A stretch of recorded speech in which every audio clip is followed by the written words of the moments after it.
Pokemon has officially announced Generation 9 for the end of this year. We're going to talk about what we think that means for the Pokemon TCG.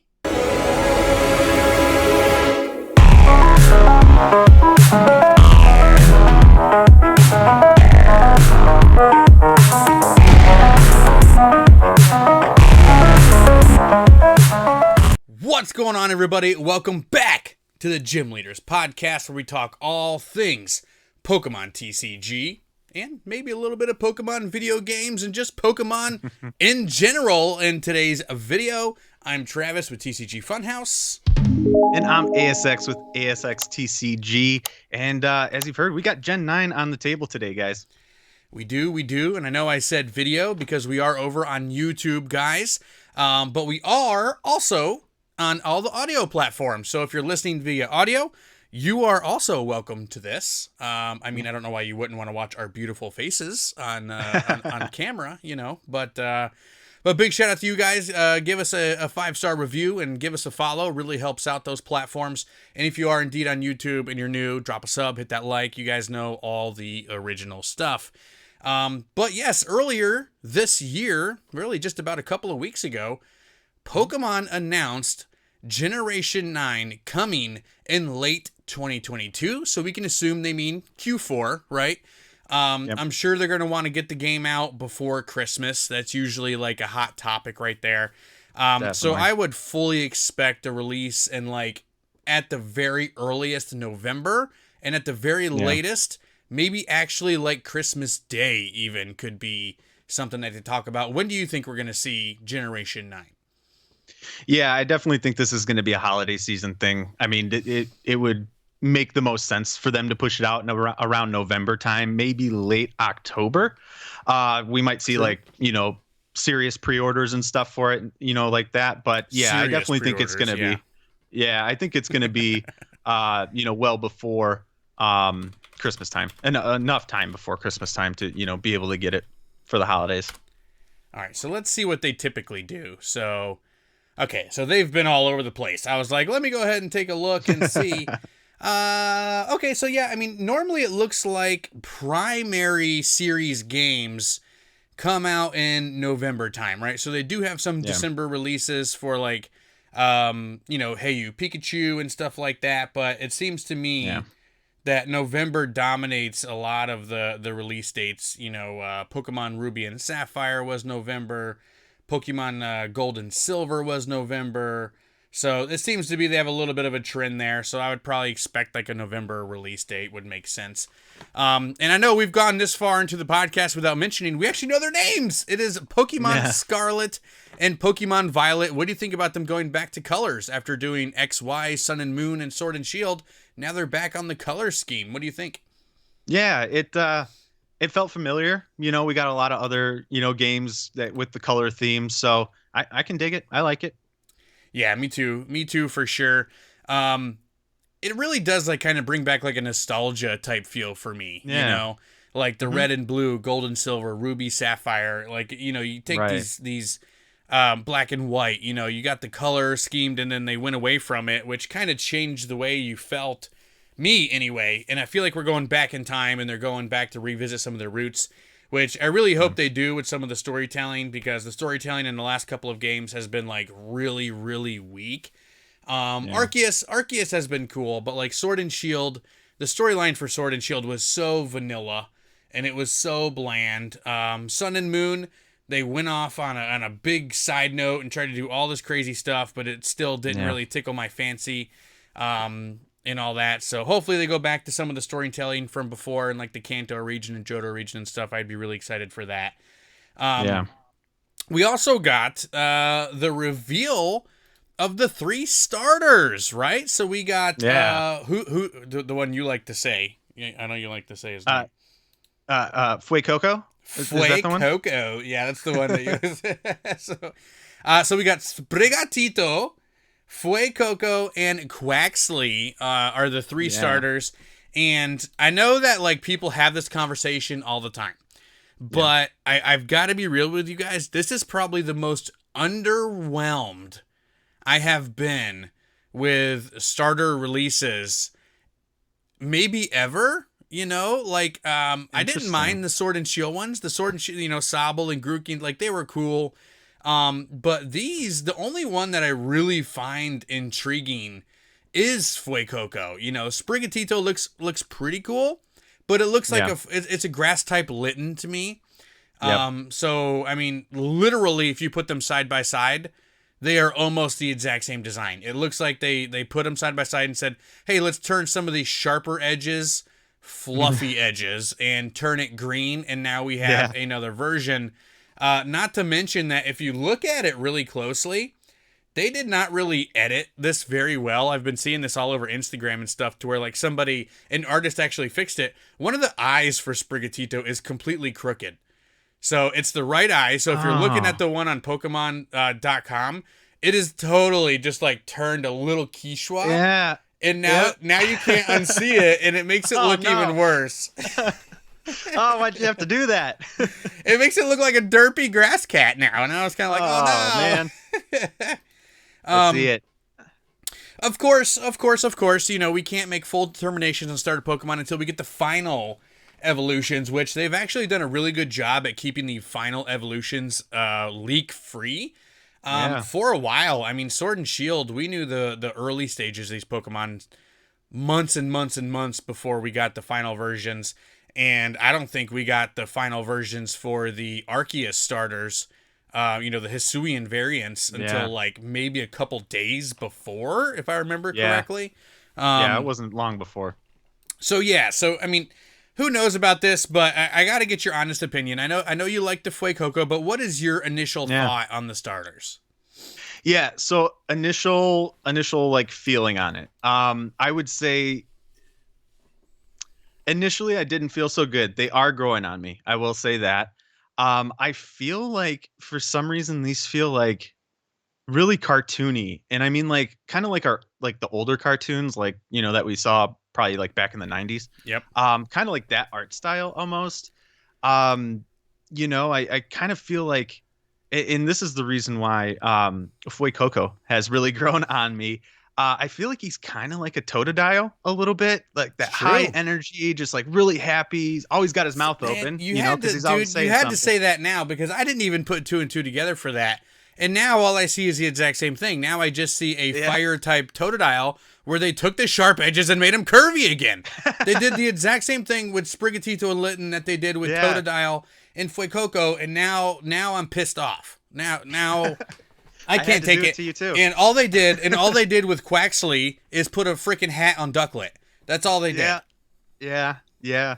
And we were talking, you know, we were kind of just like thinking like what are the stage 2 is going to look like, the final evolutions. Yeah. And I think you mentioned Quaxley looking like a Pirate pirate duck or something. It's just gonna be I a pirate think you duck. are spot on. It's gonna be a freaking pirate duck. Okay, so we talked about this a little bit, and then we definitely need to touch on this.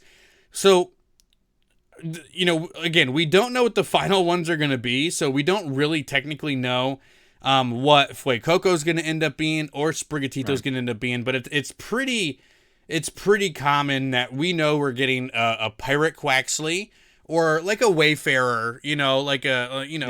a sea, A sailor. a captain, you know, a sailor, a captain duck, right? Yep. So basically, we're getting Daffy Duck plus Ducklet equals Quaxley, but these look like they belong in Mickey Mouse Clubhouse. All three of them. That's what I feel like. All Yep, three of that's them exactly what I need feel to like. be on Disney Channel, not Nintendo's Pokemon games. You know what I mean? They look like they should be characters on Ryan's Toys review. You know how he's got his Ryan's World stuff. Like Yeah. that's what I feel about these. And going back to like the pirate duck, like when did we enter this realm of the starter Pokemon having to need jobs? Like why do Yeah, they like- need to have like a jobs? theme kind of jobs. Yeah. It's interesting. I It's mean, so I don't weird. know what Fuecoco and Sprigatito's jobs are going to be. That's a little hard to tell. Yeah. But I mean, it's loud and clear with Quaxley. It's loud and clear, Roxy, and you know, go back to Sword and Shield. You know, why is Cinderace a soccer player? Why is Rillaboom a drummer? Why is Inteleon a secret agent? You know, and Yeah. you can even go back to X and Y. Why is Delphox a wizard? Yeah. Like, why is Greninja a ninja? Why do they have jobs? Why do our starter Pokemon have jobs? Are they just professionals now? They grow up and get older and Maybe. gotta, they gotta start paying bills, so they gotta pick a profession on their way out the door. I mean, you saw Detective Pikachu. I mean, a That's lot true. of those The Pokemon Pikachu's had detective. There you go. I guess that's just where we're at here with Pokemon now. So strange to me. Oh, it's so strange. The visuals, you got some screenshots, a little bit of flybys in the trailer. You guys can go to Pokemon.com and check out the video game trailer for this. It's a really cool trailer. I do really, really like the ambiance of it. It seems to be a region based off of Spain, which seems really cool. It looks to be like there's a lot of water, right? And we all know that when you've, played like, Ruby and Sapphire and Omega Ruby, it's too much water, that's what they wrote about it. Yeah. But it really makes it look nice. They got this real big shot where there's a big rainbow, and you can see this big castle. The one thing that I do find a little too similar to Sword and Shield is it looks like they have these big wide open areas and then these big monstrous castle cities. And they did the exact same thing in Sword and Shield, which was fine for Sword and Shield, but I feel like you're kind of copying the same layout you've had with Sword and Shield. Now, we don't know what the map looks like in particular, but just looking at it, that's kind of the vibe that I'm getting here. The clothes they're making these kids wear in these trailers is terrible. The screenshots, I feel really sorry for these kids and that they have to dress like this. Maybe that's traditional Spain regalia. I'm not sure. Maybe back in the day, but yeah, I do not like that whatsoever. But I'm actually really excited for this because for the first time, Pokemon themselves have used the term open world. So if you guys have played Legends Arceus, you know that it's kind of an open world game, You can go do whatever you want whatever you want, wherever you want. But it does really kind of linchpin you to certain areas of the game as you progress, and it linchpins you on I can go out and catch a bunch of Pokemon, but if I want to progress, I still have to follow this linear path. And Sword and Shield gave us the wild areas, which you can go out these wild areas and do whatever you want. But neither of those games did they use the term open world while they were in production or while they were announcing the game or in the trailers or anything like that. So they have officially done that, which I think is fantastic. What are your expectations for a full open world game? Yeah, it's exciting to me to hear that we're finally getting a truly, well, I hope it's truly open world. I hope to. Because you're right, with Arceus and with, Sword and Shield, it was almost open world, but we had those spots where, it really made it feel very linear.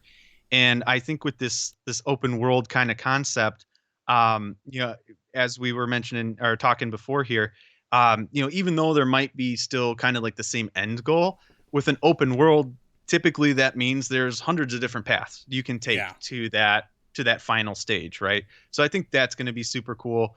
Kind of being able to do things like, in any order, really. I think that'll be neat. I did think, it kind of did look like, and it could just be kind of in the early stage and we really haven't seen what the final graphics and things like that. But I did feel like it really felt like Sword and Shield did in terms of the graphics and just how things were kind of,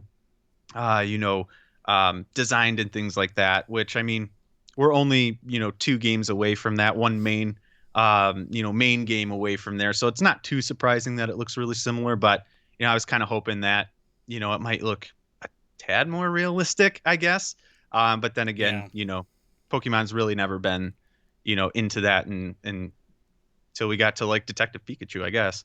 But yeah, I think it's going to be fun. I think it's going to be, it's going to be really interesting to see all the other new Pokemon, they add to Gen 9 as well that we haven't seen or even heard about yet. So I'm excited for that as well. Yeah, I really hope we get a lot of new Pokemon. Sword and Shield. I feel like every generation that goes by, they give us just a little bit less new Pokemon. Because, when they put out Black and White and every Pokemon was new, people were pissed. Like, they did not like that they couldn't play with their Charizards and their Blastoises and stuff like that. And just based on some of the game footage here, you know, you can see Lucario, you can see Pikachu, Larvitar. So they do. It looks like they Stonjourner, Altaria. They're gonna have a couple of, you know, they're gonna have older Pokemon in this game as well, which is cool. And what I do like too is you can see Hisuian Zoroark in the trailer. I did see that, yeah. So we know we're getting Hisuian Pokemon, which really makes me wonder how they're gonna bring these ancient Hisuian Pokemon into the new Generation 9 games when we haven't seen them for 8 generations of games already. So that's going to be interesting to me as well. But let us know down in the comment section, guys. What do you think of the Pokemon Scarlet and Violet announcements over on Pokemon.com? When do you think we'll get the next update? I do think they have pigeonholed a July for another Nintendo Direct. Pokemon Direct, I believe, has been leaked. I think that's gonna guess summertime. Yeah, that's probably when we'll get the release date, you know, and maybe they'll give us a couple more variant Pokemon, you know, that they'll show us. And I wonder what the name of the region is gonna be. I do wonder. I find that very interesting. I like getting all of that information. So all that stuff is really exciting. I am very excited for this game.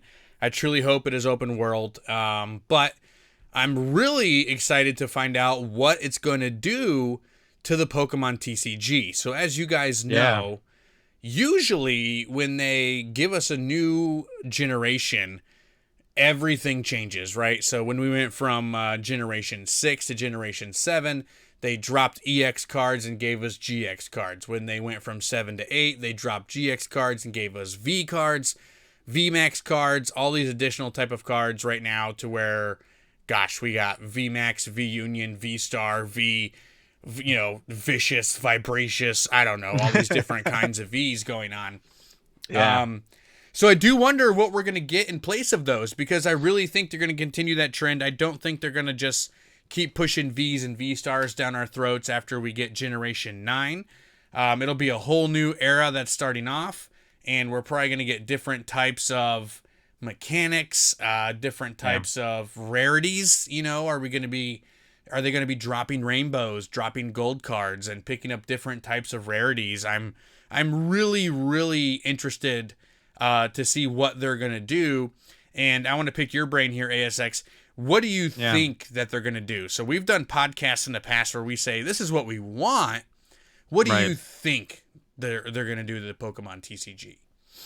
Yeah, so I think you're right. They're going to drop, you know, the VMAX, V Star. I was kind of thinking that they might hold on to V Star, but I mean, when you do look back at, you know, Generation 6 and 7, I mean, they did just totally drop EX and GX Tag Team. Those just totally stopped printing those types of cards. So I think they are, you know, going to go ahead and stop those. But I mean, I feel like we're going to see essentially what is a V card and maybe a VMAX card or something else to replace VMAX. That is essentially the same type of card, right? It's going to do, you know, work relatively the same, might have a slightly different mechanic. But I mean, you know, you still kind of need those heavy hitters in your deck, you know, if you're actually playing, you know, those cards, those staple cards that you're really building your deck around. A lot of times nowadays, those are V and VMAX cards or now V Star cards. So they're going to have a completely new mechanic. It's, you know, tough to tell you what I think it's going to be called right now, because I mean, V so weird. Nobody thought about anything. V. Yeah, nobody thought about V. Right, because it says Gigantamax right underneath the card. I'm pretty sure I don't have one around here, but it says it right underneath the V. Yeah, so it says under VMAX. VMAX, it says Gigantamax. Yeah. So I really don't know, you know, what we're gonna see. I mean, you did make a good point earlier, you know, with the Scarlet and Violet. Maybe we'll see, you know, Pokemon SV or something like that. That'd be cool. You know, I think that's a pretty good guess, but you know, definitely we're going to see a mechanic change. I don't think it's going to be, you know, night and day to the people that actually play the Pokemon game, but they can't afford to just overhaul it. You know, they can't overhaul it because, you know, because just like even when we got the Sword and Shield era, you know, the first 6 months, 8 months where there was, you know, Sword and Shield and Rebel Clash and Darkness Ablaze, like, the tag team cards still really dominated the meta. Arceus, Dialga, Palkia cards, like those decks were still extraordinarily powerful, even more so than pretty much anything we got in the first, 3 or 4 sets in the Sword and Shield era. And it's probably going to be the same thing. People got to get used to the new mechanics, new types of cards, unless they give just a completely game-breaking mechanic on the new Ultra Rare that we're going to get. It probably won't be. It's not going to be as big of a shift, but I do wonder what that like extra mechanic is going to be, because they've really been giving us a lot of the extra secondary type mechanics, to where Ultra Rares are for the most part, they're relatively similar. V's, GX's, EX, they're relatively similar in terms of gameplay. But things did really change, like when Tag Team came out and the Tag Team rule, and the VMAXs came out, and I think you're the player here. You said 3 prize cards, right? So 3 prize cards can come off the board. And I believe for the GX Tag Team as well was also 3 prize cards. Was 3 for the Tag Team. Yeah. So and then then the V Star cards and the V Union cards landed a whole nother mechanic into the game. So like it makes me wonder what other types of mechanics they have up their sleeve. Like as a mechanic in general, what would you like to see? Like what do you think would be like fusion? Like we got fusion strike. So I forgot about that too. They gave a single strike, rapid strike, and fusion strike.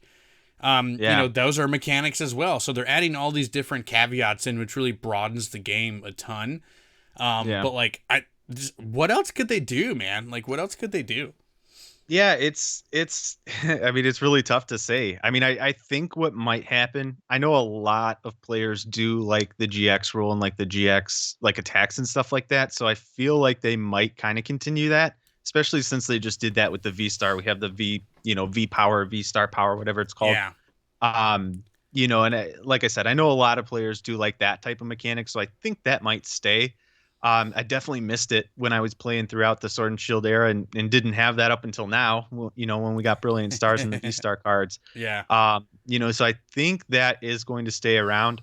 I don't think it's going to be called the V-Star Power or GX, attack or anything like that. It's going to be called, whatever the new rare or ultra rare is. Right. But I think that's probably going to stay around.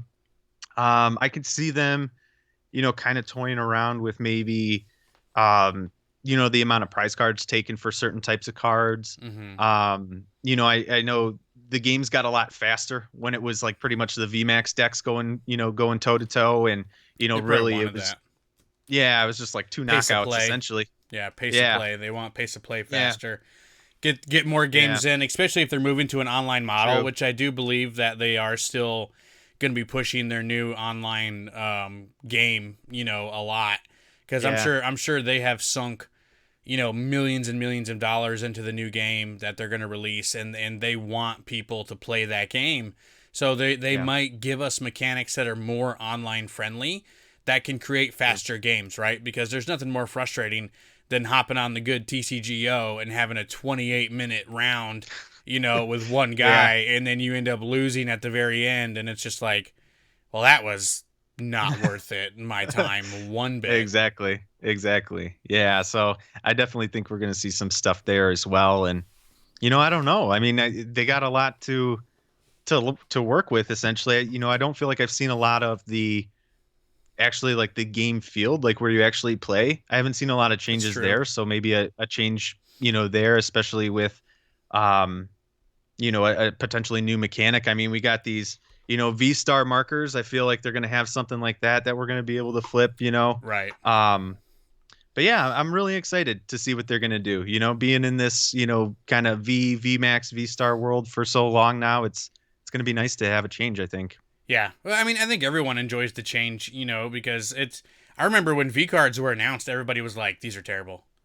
They were like, first of all, V card sounds terrible, right? So why would the Pokemon company, make something called a V card? Like in the US, the V card means something completely different than what it means maybe in Japan. And they probably should have consulted some United States, English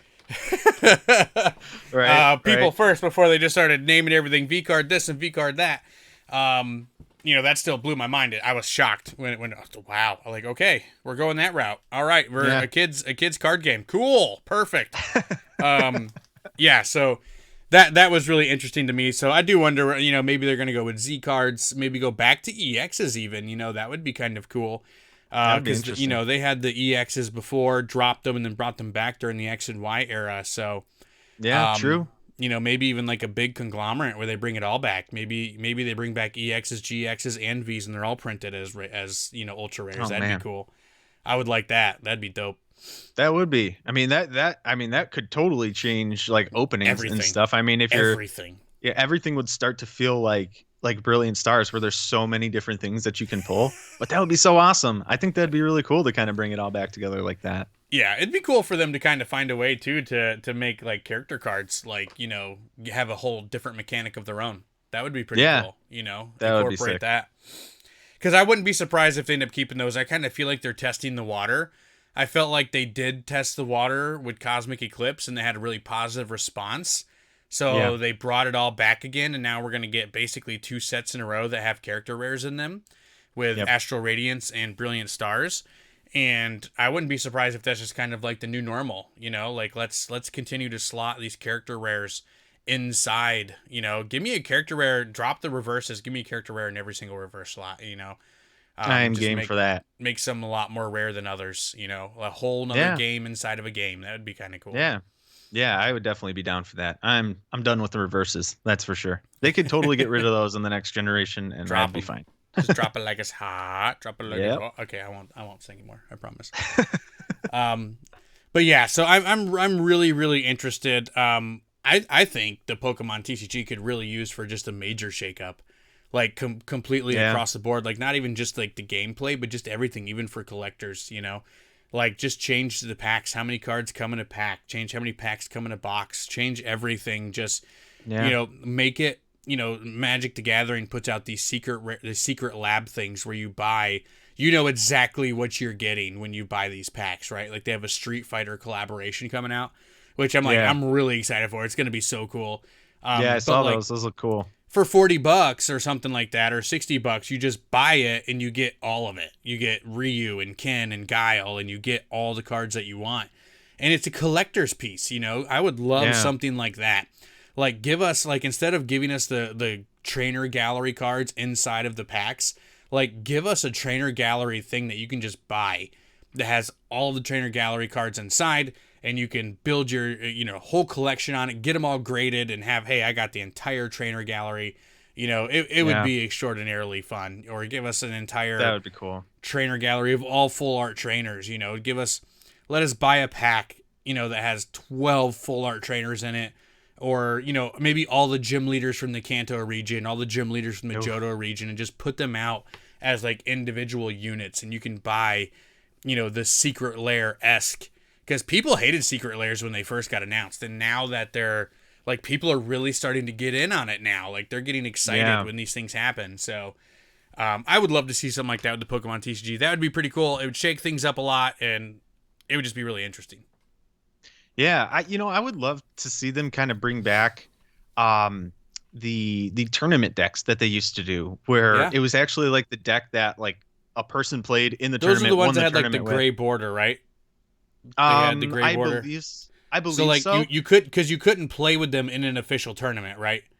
That's correct. That's Yes. correct. Now, I don't think they should do that, but I think that they should bring back those types of decks. I don't think they're doing it because of everything that's going on. There hasn't been real tournaments going on. They don't really Um, want in person tournaments. I don't even know if they want to bring that back. I mean, I'm sure I mean, they do, but I feel like they have to almost, it's like dude, that's the tradition around it, right? I mean, I get, that they're doing this whole, PTCGL live, Pokemon trading card game live now, and they are probably putting a whole bunch of eggs in that basket. But I mean, I feel like, actually going and playing it's in what person, Pokemon's all like, about, honestly. yeah, it's like it's so much different playing in person too, Yeah. than it is playing in the game. But I know, the few times that I've actually played in person, I had way more fun Yeah. than playing that way. So doing something to bring players back into actually playing it by making actual viable decks something that you can just go to your Walmart and buy, I think would be amazing. So with especially in this era. Generation 9 coming, do you think that the Generation 9 is going to create a shit ton of hype for Pokemon cards, right? So like we already have. So I thought that the Pokemon TCG was recovering, right? Right. I really did. Yeah. I thought that. So my local area has been completely wiped out of cards. I've not seen Brilliant Stars on the shelf since release.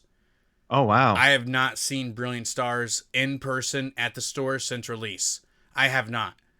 I'm Wow. lucky I have, a distributor that I'm able to fill my box breaks with and things Yeah. like that. And because I've been to all of my Targets, nothing.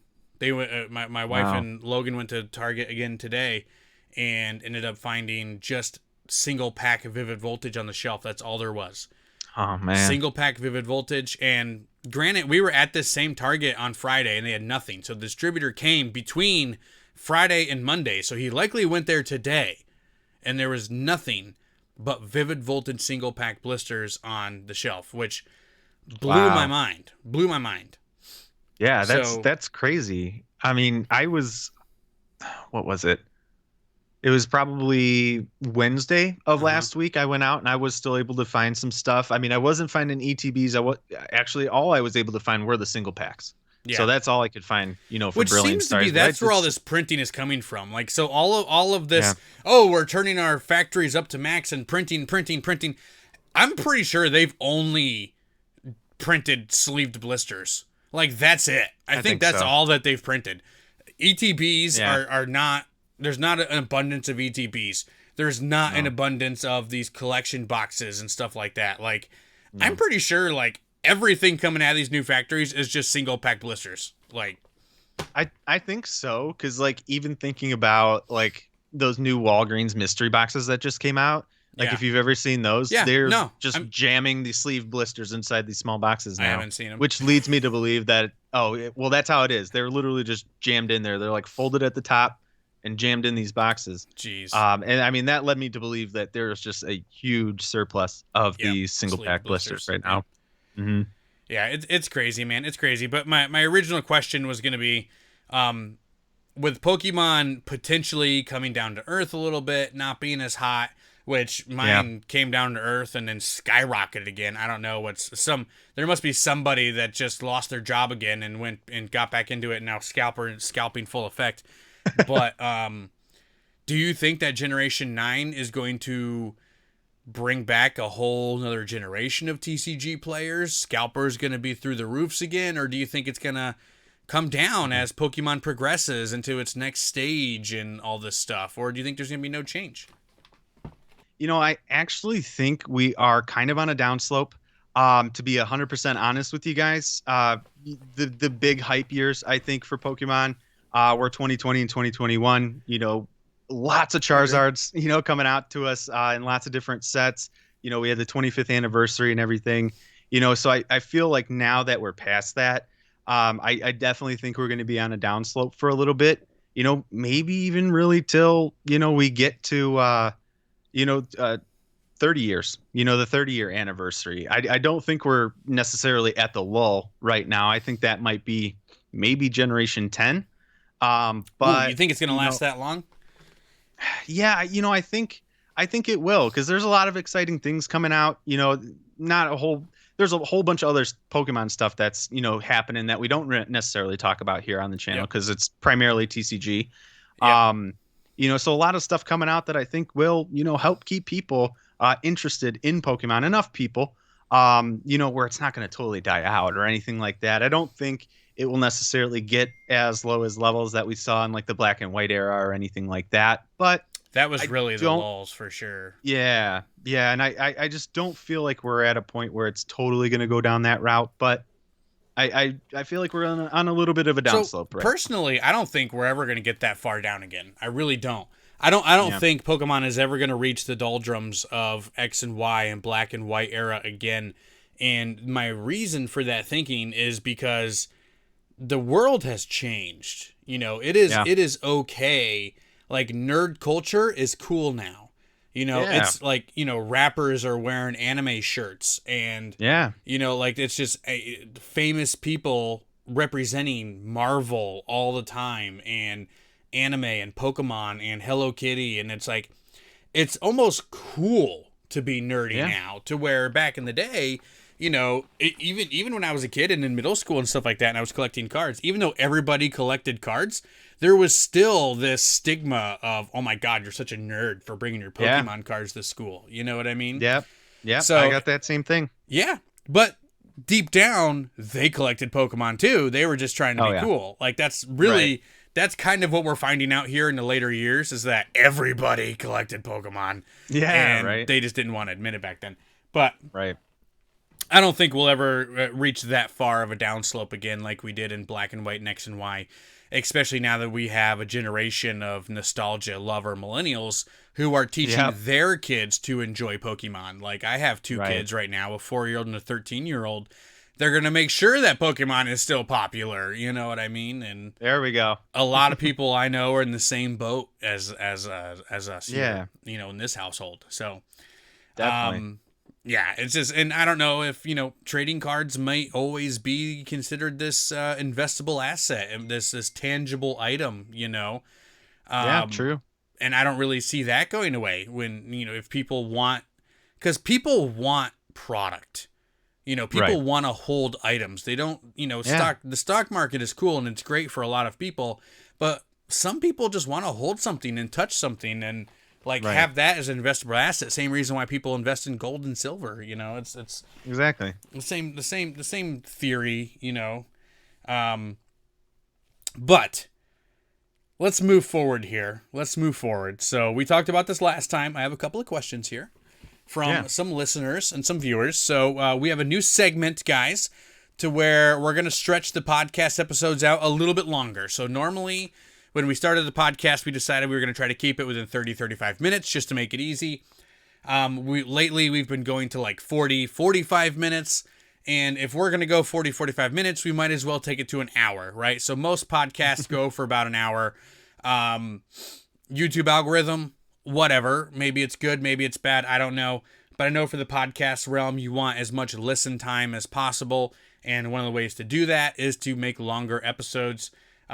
Now, we're never going to go past hour, right? That's going to be our target. Definitely not going 2-3 hours. We'll probably even have weeks where we don't make it to 1 hour, which is completely okay. But we're going to be answering some questions from you guys. So from listeners and viewers, if you want to write us a question, the easiest way to get your question read here on the podcast and answered by us is to join the TCG Funhouse Patreon. So if you guys are on YouTube here, join the link in the description. All my questions today have come from Patreon and my patrons. So YouTube members, Patreons have priority over questioning. So if you have a question that you want to ask us, do those two options. You'll likely be selected first. Now, it doesn't mean that we're not going to give you an opportunity. We're going to put posts up on our Instagrams, Twitter, stuff like that. Other ways to get questions from you guys as well. So go follow our socials or just DM us on any of those things, or leave in the comment section below. We might pick comments down below of questions that you guys ask, and we're going to try to answer like probably 2 or 3 of them every single episode. Now, obviously, if 25 people leave us a question, we're not going to be able to get to them all. So leave us a very good, well thought out question, and that will likely be answered first, other than what's your favorite color? Red. Mine's blue. Oh, God, you're so typical. Ugh, I mean, red. It's just, who chooses red? So much better. So much better. Color of your bloodshed. That was weird. All right. Got a little serious there for a second. All right. So the first question comes from over my Patreon, comes from Kelsey Gonzalez. I also have a question about grading cards. I know that PSA graded cards are way down in price right now, but is it still worth it to send in vintage older cards to get graded? So I will answer this question first, and my answer is going to be not until their prices come back down. Unless you have a very, very, very high-end card. If you buy a first edition base set booster pack and you pull a Charizard, get that thing graded as soon as possible, no matter the cost, because it's going to be worth it in the long run. But if you're sitting on, some unlimited hollow Clefairies or unlimited hollow Alakazams or something like that, to where, you think it'll get a good grade, but even on near mint condition, the market price on those might be 50, $60, whatever. I would say no. If you're still paying $100 to get a card graded, I don't think it's worth it at this point. And I also don't think it's worth using any other companies other than PSA and Beckett. Some people will argue that CGC is worth it. I'm concerned about the amount of CGC graded cards and slabs are going to be hitting the markets as we continue, which may devalue them big time.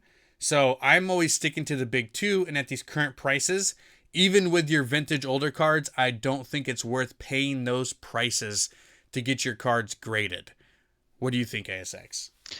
Yeah, I'm right along the lines there with you. One thing I do want to mention though is, I mean, if you do have that, first edition Shadowless base set Charizard, like hats off to you, first off. Right. But also keep in mind, because I think the higher value card that you have, I do think it costs you more to get it graded. I could be wrong on that. Yes, you got to pay insurance basically. Yeah, so do also keep that in mind. Your cost could be way more than what it seems like on the website. Yes. But ultimately, when it comes down to it, I would definitely say wait at this point as well. Throw it in a perfect fit sleeve. Throw that into a sleeve. Throw that into a top loader. Throw that into a team bag or even a Ziploc bag. Card just saver to keep, ones are great. anything. That's kind of my recommendation right now is to get yourself some card saver ones and package them like you're going to ship them to PSA, and then as soon as PSA drops those prices, you already have it ready to go. And then boom, slap a label on it and send it out. That's my recommendation right now. Card savers are definitely the way to go for trying to keep cards in as pristine of condition as possible to send out to PSA. And PSA even recommends that on their website. Yeah. All right. Question number 2, also from Patreon, guys. Josh Riddell. I'm curious about the point of keeping bulk. In an investment standpoint, is it better to hold on to bulk long term or just get rid of it now? I know it isn't worth a lot, but I would like to see if we can have a part in any scenario where you can make money on bulk later down the road. What do you think, ASX? Ooh, I mean, that's a good question. Not something I've really thought about myself before. Mm-hmm. I would probably lean more towards selling it now, if you can. Just because I feel like once this bulk that you have from like the Sword and Shield era or even the Sun and Moon era becomes vintage, I don't think you're going to see the same types of returns that you do on what we have for vintage right now. Partly because it's just not as nostalgic. But yeah, that's kind of how I feel on that. Yeah, so bulk, and I'll give you the perfect example. If you go over to certain sites like Cool Stuff Inc. and TCG Player and stuff like that, even bulk from Jungle and Fossil and stuff like that are still cents on the card, right? Mm-hmm. So that's your answer right there. If your bulk cards right now are worth 5 cents a piece, in 20 years at the very, very most, you're going to be looking at 15, 20 cents a card. Now, you might be looking at it and going, oh, well, that's a 4x, profit margin. That's actually pretty good. Yeah, but have fun selling them. And that's what it comes down to is, do you have buyers for your bulk? I really don't know at this point. And then you also got to think about how much space your bulk takes up, right? So if you open a lot of packs like we do, you're going to have no room. After a year of opening a lot of packs, you're going to have no room for your bulk anymore. You're going to have an entire spare room that is floor to ceiling in bulk. Do not leave your cards in a shed or a attic or a garage because they're going to get ruined by the humidity or whatever, right? You want to try to keep them in a temperature controlled space no matter what it is, because they react better that way. Perfect example. I know if you're listening you can't tell, but I pulled out some of my old basketball cards and look at this. Nice. Look at this Michael Jordan. It's green. Ooh. It's Yeah, I was green. gonna say I don't know if that's like how it was supposed to be, but I can definitely see he's very green. Yeah, it's because it was in my garage. It's because it was in my garage. Another Ah, green tinted card right here. Now, wow. and it's a shame. These are very expensive cards in near Yeah, mint condition. If I would have kept these inside of my house, I'd be looking at big money right here with these two cards. But they're green right. because I left them in my garage. So, Marketed bulk, as like a print error or something. right? Oh, I should. Good job. Good call. Good call. Um, if I was a scam artist, I totally would. Right? But yeah, in terms of your bulk, I would just focus on getting rid of it and getting it to the people that will flip it and turn it to make Yeah. profits on their own, for their business or whatever. Find a store that's going to take your bulk for booster boxes. Find a website that's going to take your bulk for booster boxes. Or if you really, really, really want to dedicate yourself and get into the TCG reselling game, find a way to sell the bulk yourself. Find Yeah. something that works for you, and approach it that way and sell it, because it's even over long periods of time. An entire storage unit of common cards isn't going to get you where you want to go. No. All right. One more question here. This is a very long one, so I'm going to have to try to paraphrase this as much as possible. Elizabeth Cooley over on the TCG Funhouse Patreon wants to know, when do you know is the right time to buy and sell your high value vintage cards? Do you think that they will always have fluctuation, that they're always going to increase in price? What are your thoughts, right? So, in particular, she's looking at high-end vintage cards like Holo Charizard, Holo Blastoise, things like that. And what I would say is you just really need to do your research. You just got to consistently look at your collection, look at the value of your collection. There's an amazing app out there right now called Collector, which is Hmm. Collect R, right? COLLECTR. You can get it over on Apple and Android. It's an app. It tracks the value of your cards for you. I Hmm. 100% recommend downloading this app. It is very, very accurate. It takes all kinds of stuff from sold listings on eBay to sold listings on TCG Player and stuff like that. Very good app. It's a great way to track your cards. But the only way that you're really going to know when the best time to buy and sell your cards is to do your research when you're in the market right now, right? So if you're playing the vintage holo game and you want to buy a holographic Charizard, look at the last 12 and 24 months and Yeah. find buy and sell prices. Look up sold listings on eBay for holographic base set Charizard over the past 24 months. Look at the bar graph, or the line graph, excuse me. I don't know graphs, math, what? Look at the line graph over on TCG Player for the last year and follow the trend of your card. And if your card is doing this and it's getting to a point where you're like, man, it has not reached this level of price in 2 years, 2.5 years, maybe it's time to buy more of that card. Or if your card Yeah. is doing this and it's the first time that you've seen the card at this price, like the perfect example is the Umbreon alternate art from Evolving Skies right now. That Yeah. sucker is about to reach $300. It's insane. I have one here, and that's raw. That's not graded. That's raw. I have one here. Crazy. If that card reaches $300, I don't know how I can convince myself to keep it at that point. Yeah, that's be tough. Because it's crazy. I never thought it would ever get to that price, and I really don't know how high it can actually get. But those Yeah. are the things that I recommend. And Pokemon cards is just like any other financial thing. It's a risk. Whether you buy it Yeah. at the right time or sell at the right time, I've made good decisions, I've made bad decisions. But watching trends, familiarize yourself with the market and what the trends are, and you'll have a much better success rate. Yeah. Yeah. I mean, I wouldn't really be able to add too much else to that. I mean, I think you said it perfect. Watching the trends is huge. Yes, I feel like, prices even on the vintage cards do fluctuate. With, everything that's happening in the TCG, everything that's happening in the world, all that. So just keeping up on those cards that you really want for your collection or are thinking about selling is huge. And the collector app that you mentioned is perfect for that because it brings together, like Fantastic you app. said, a bunch of different data points. You're not just looking at TCG Player or just looking at eBay. So it brings it all together. I think that's a fantastic way to do that.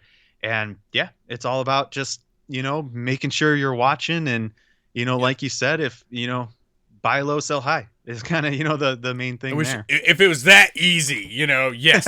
Right, But if you're right, doing right. your research and you know your trends, then yes, buying low and selling high is your ultimate goal and what you want to do. It's the best Yeah. advice for pretty much anything you can give for any financial reasons whatsoever, for anything, any investment whatsoever. But yeah, so those are the questions we have for today, guys. Again, if you want to ask us a question and be a part, officially be a part of the Gym Leaders podcast, multiple ways to get a hold of us. DM us on Instagram, Twitter. Leave your question in the comments section. I will just pick random comments out there. But I will say priority comes with YouTube channel members and Patreons for TCG Funhouse. So as long as you're joining one of those, I can almost guarantee that your question is going to get read here on the air for podcast and here on YouTube. What do you think about the questions? Were they fun? Yeah, they were super fun. Thank you guys all so much that submitted some questions, and I'm really excited to see what other types of questions you guys are going to have for us each week. They were very well thought of questions. I Yeah, didn't they know what to were. expect when I asked my patrons for some questions in the first place.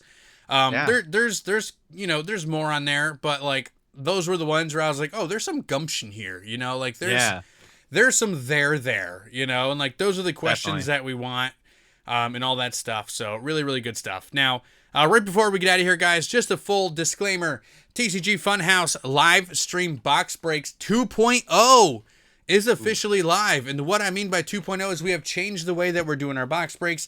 Now here on YouTube, TCG Funhouse Channel, we're going to be doing live stream box breaks every single Friday.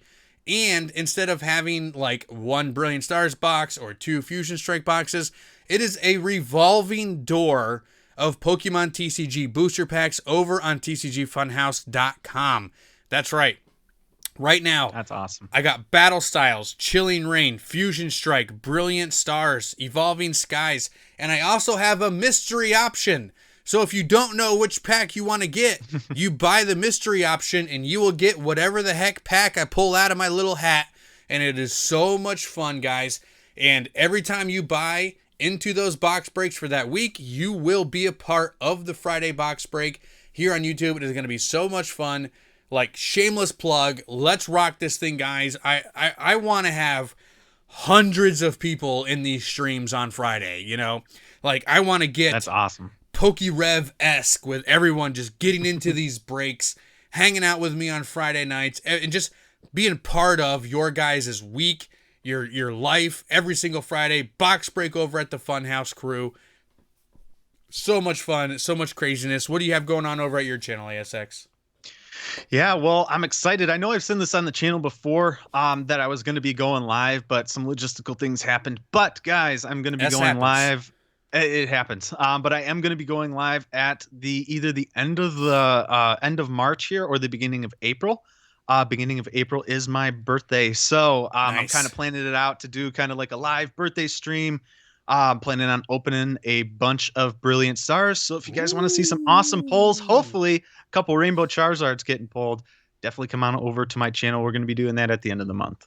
Dude, I hope you get that Rainbow Charizard because I have yet to see it, Oh my gosh. and I'm I very know. angry about it. Me too, man. I've opened up probably around 120 to 140 packs or so, and Yep. I have yet to see one of those 4 or 5 Charizards that are in That's this crazy set. that you've I not don't pulled know. any of Maybe them. they're not So, there. yeah, I right, know, dude. it's That's what I crazy. was thinking for a while. So, like, I'm probably upwards around like 300 packs if you include my box breaks and the stuff that we do for us. Sure, And sure. we've seen two full art Charizards and one Charizard V, and that's it. Still have not Interesting. pulled the Charizard V Star. Still have not pulled the Rainbow or the alternate art, which is crazy to me because I have 3 of the Trainer Gallery Umbreons. I Wow. got pretty much. I don't have the alternate art Arceus, but Arceus have been pulled. Tons of full art trainers, all kinds of stuff. But I'm starting to think that these Charizards are just a myth. Yeah, I don't know. I haven't seen them yet. I mean, I see people like posting about them, but who knows? You can edit photos nowadays. That's it, dude. Edit photos, videos, all kinds of stuff, man. Who Yeah, it's knows? crazy. Who knows what's happening in this crazy world for real, guys? For real. But thank you guys so much. Thank you for hanging out with us today. Let me know what you guys think of the questions portion. We're going to do it every single week, guys. So load us up. Load us up on questions. It's going to be so much fun. Thank you guys so much for hanging out. ASX, send us out the door. I just want to give a special thanks to everybody that listens to us on all of our listening platforms. We just surpassed 2,000 plays on all of our listening platforms. So you guys are absolutely amazing for, coming in and listening every week. And I just want to give a special thank you to you guys. Let's get that to 1,000 listens per episode. Let's do it, boys and girls. Come on, let's go. All right, guys, we'll see you around. Thank you so much. Have a wonderful night.